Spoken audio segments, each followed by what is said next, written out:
black suitcase hit the gravel and burst open. A wedding dress spilled out into the wet leaves. A grown man in a charcoal suit kicked the dress with the side of his polished shoe. A woman in pearls laughed once, sharp and short, and folded her arms across her chest.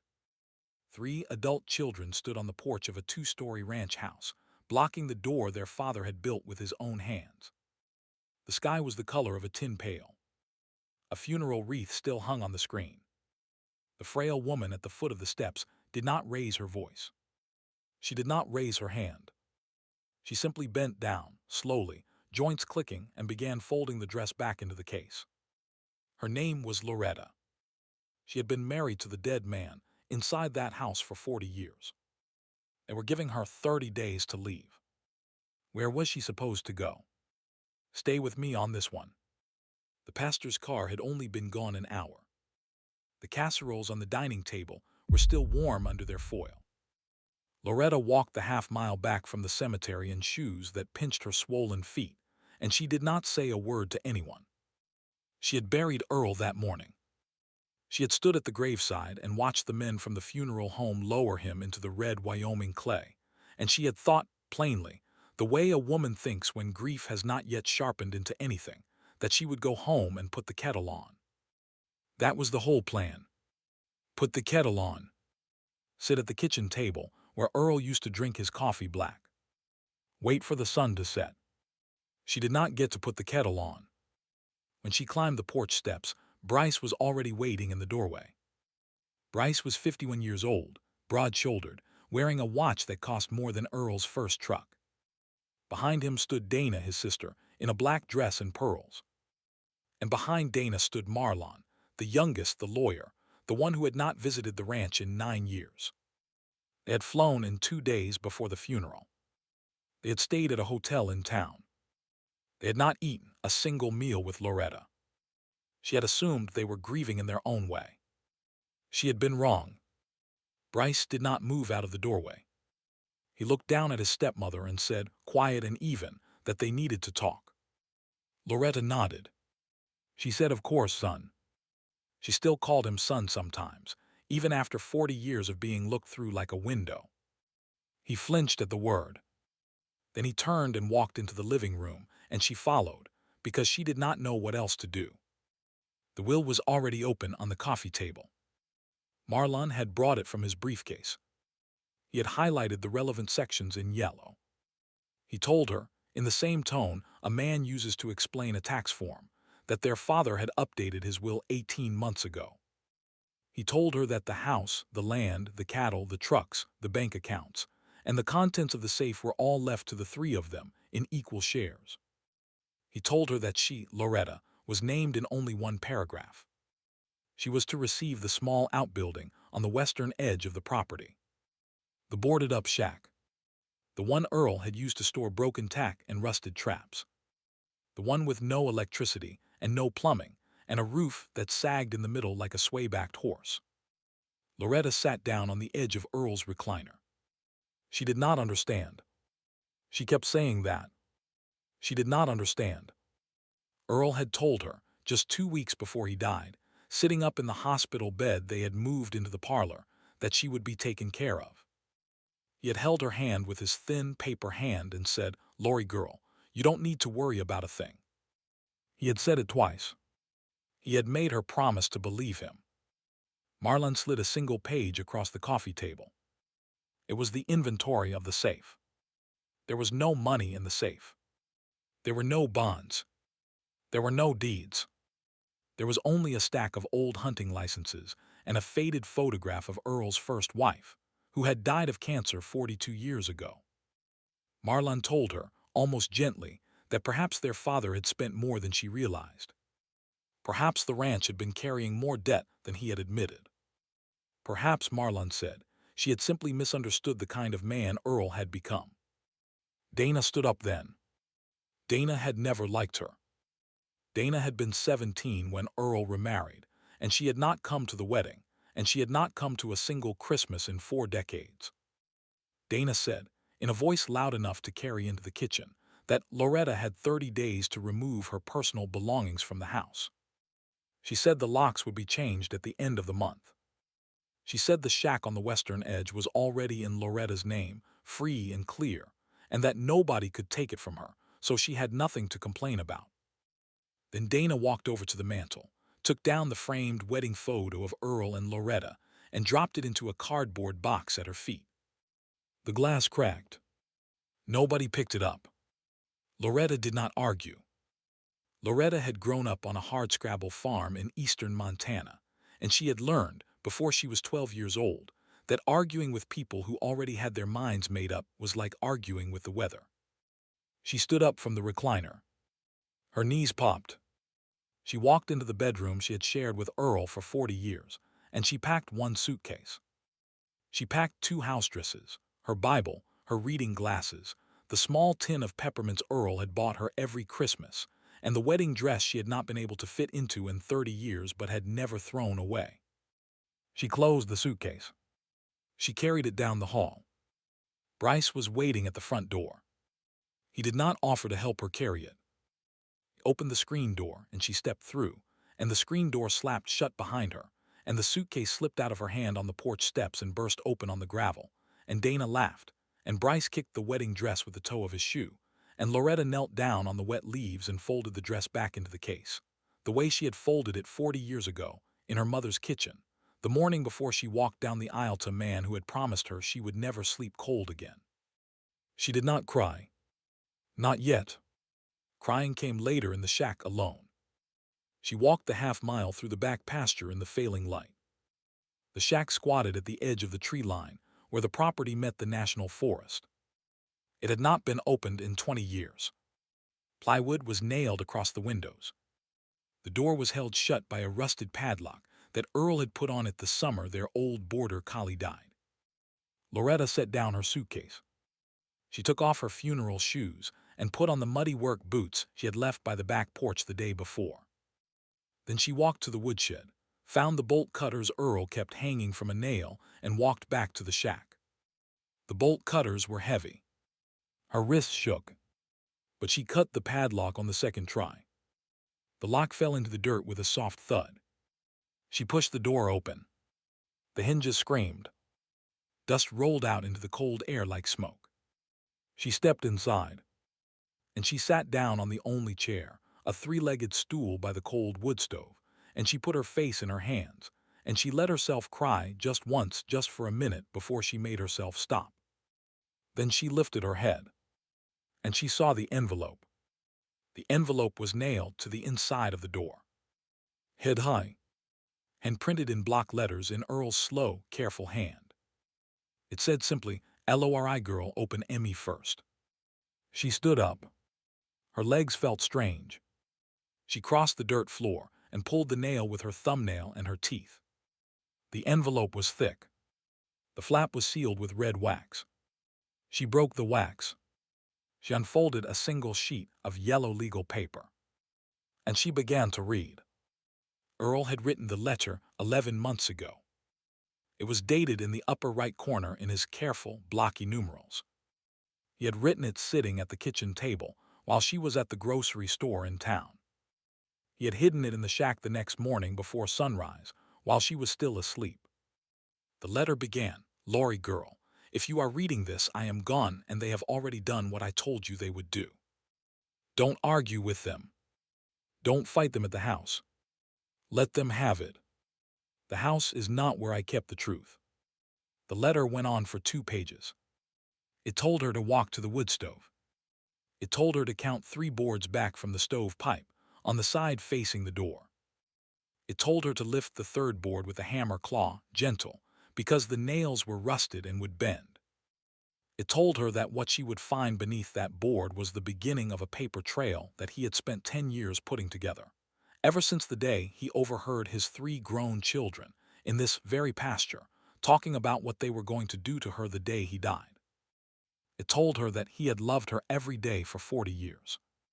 It told her that he was sorry he had not warned her while he was still alive, but that he had not wanted her to spend his last months looking at him with worry in her eyes. The letter ended, "Your husband forever, Earl." And below that, in even smaller letters, he had written, "The impossible is not impossible if you prepared for it." Loretta sat down on the stool. She read the letter twice.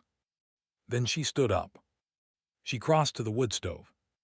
She found the hammer in the corner where Earl had said it would be. She counted 3 boards back. She slid the claw under the 3rd board. The nails groaned. The board lifted. And underneath, in a hollow the size of a bread loaf, sat a cedar box, sealed with a strip of duct tape and Earl's initials written in black marker on the lid. She sat back on the dirt floor. Her hands were shaking now in a different way. She pulled the box up onto her lap. She peeled the tape. She lifted the lid. And the world she had thought was ending tilted sideways, and the cold air in the shack went very, very still. If you are still with me, hit that subscribe button. It tells me you want the rest of these. Now back to Loretta and what was inside that cedar box. Inside the box on top lay a folded piece of legal-sized paper, brittle along the creases. She unfolded it carefully on her knees. The header read, in heavy black serif type, warranty deed. The legal description ran for half a page, full of section numbers and township coordinates, and the dry surveyor's language she had heard Earl mutter under his breath every spring when the tax statements came. But she did not need to understand the surveyor's language to understand the name typed in the blank for the grantee. The name was hers. Loretta May Whitfield. Sole owner. 160 acres. The tract along the south fork of the creek, the good bottomland with the spring that never froze, the piece Earl had bought from his cousin in the 90s for almost nothing because the cousin was drinking himself to death and needed cash. Earl had transferred it to her, in her name only 8 years ago. Recorded at the county courthouse. Stamped, sealed, filed, legal. She set the deed aside. Her hands were not shaking anymore. Her hands were very calm. The second item in the box was a thick envelope sealed with another strip of duct tape. She slid it open with her thumbnail. Inside were bearer bonds. She had heard Earl use that phrase once, years ago, talking to a man at the feed store. She had not understood what it meant. She understood now. The bonds were old, issued in the early 80s, the kind the government had stopped printing decades ago, the kind that paid out to whoever held the paper, no name attached. She counted them. 22 bonds. Each one was for $10,000, plus 40 years of accumulated interest. She did the arithmetic slowly, in her head, the way her father had taught her at the kitchen table when she was 8 years old. The total came to somewhere north of $1 million. She set the bonds back in the envelope. She set the envelope on top of the deed. The third item was a hand-drawn map. It was drawn on the back of a feed store receipt. The map showed the inside of the shack. There was an X drawn in the corner behind the wood stove, low to the ground, against the back wall. Beside the X in Earl's careful printing were the words behind the panel steel cabinet, combination is the day you said yes. Loretta closed the box. She set it gently on the floor. She walked to the back wall behind the wood stove. She ran her hand along the wood. And about 3 feet up from the floor, her palm caught on a section of board that was just slightly cooler than the rest, just slightly looser. She pushed. The panel slid sideways on a wooden track she had not noticed in the dim light. Behind the panel sat a small green steel cabinet, bolted into the studs, the kind they used to make for shotgun shells. A combination dial was set into the door. Loretta thought back. The day she said yes. June 14, 1986. She spun the dial. 6, 14, 86. The handle turned. The door swung open, and the soft glow of the early evening light through the open shack door fell across what was waiting inside. Stacked neatly inside the cabinet were 3 manila folders, each one labeled in Earl's blocky letters. The first folder was labeled Mineral, RIGHTS. The second folder was labeled Bank. The third folder, the thickest one, was labeled The Children. She took out the Mineral Rights folder first. She sat back down on the stool. She opened it, and what she read inside the folder rearranged the shape of her entire life. Earl had owned the mineral rights to the ranch since his own father had bought the land in 1947. For most of those years, the mineral rights had been worthless. Cattle land, the geologists had said. Not worth a wildcat well. But in the early 2000s, Earl had received a letter from an oil and gas company out of Casper. The company had run new seismic surveys. They had found a deep gas formation under the south pasture. They had offered Earl a lease. Earl had not told a single soul. He had signed the lease. The royalty checks had started coming 6 years ago. Small at first, then larger, then much larger. The folder contained every check stub. Earl had been depositing the checks into an account in her name, in a small credit union 3 towns away, every quarter for 6 years. The most recent statement was in the folder. The balance, as of the end of the previous quarter, was $487,000. The mineral rights themselves had been signed over to her by quitclaim deed 10 years ago. Filed at the county. Stamped. Sealed. Legal. Loretta closed the folder. She did not cry. She did not laugh. She simply sat very still and listened to the wind move through the pines outside the shack, and she thought about a man who had spent 10 years of his life quietly, secretly, patiently, building a wall around her, board by board, document by document, so that when the storm finally came, she would be standing inside something solid. She opened the second folder. The bank folder confirmed what she had already begun to understand. There were 3 accounts. One at the credit union 3 towns over, one at a regional bank in Cheyenne, one at a brokerage in Denver. All 3 were in her name, sole holder, no joint signatory. The combined balance was a little over $1.2 million. She opened the third folder. The children. Inside the folder were 38 pages of typed notes, transcripts, and dated entries in Earl's slow, careful printing. The first page was dated 9 years ago. It read, in the top line, "Today, I heard Bryce and Dana in the south pasture talking about how they will get the ranch when I die and put her in a home." Loretta did not read further. Not yet. She closed the folder. She set it on top of the others. She would read it later. With a clear head. With a glass of cold water. With Earl's old hunting jacket around her shoulders. She closed the cabinet. She slid the panel back into place. She put the cedar box under her arm. She picked up her suitcase. And she walked, in the last of the daylight, the half-mile back across the pasture, toward the house where her stepchildren were already drinking her late husband's bourbon and laughing about what they would do with the South 40. She did not knock. She walked up the porch steps. She opened the screen door. The 3 of them looked up from the living room. Bryce was in the recliner. Dana was on the couch. Marlon was at the dining table with his laptop open, already drafting the listing for the cattle. They stared at her. She had not been expected back. Loretta did not raise her voice.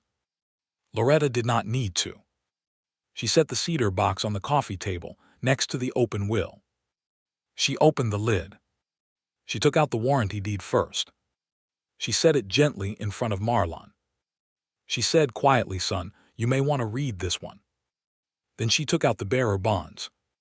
She set them in front of Bryce. Then she took out the folder labeled Mineral RIGHTS. She set it in front of Dana. Then she sat down in Earl's recliner. She folded her hands in her lap. And she waited. Marlon read the deed. Then he read it again. His face did not change, but the small muscle at the corner of his jaw began to work, the way Earl's used to when he was calculating how long a fence would hold. He set the deed down. He picked up the mineral rights folder. He opened it.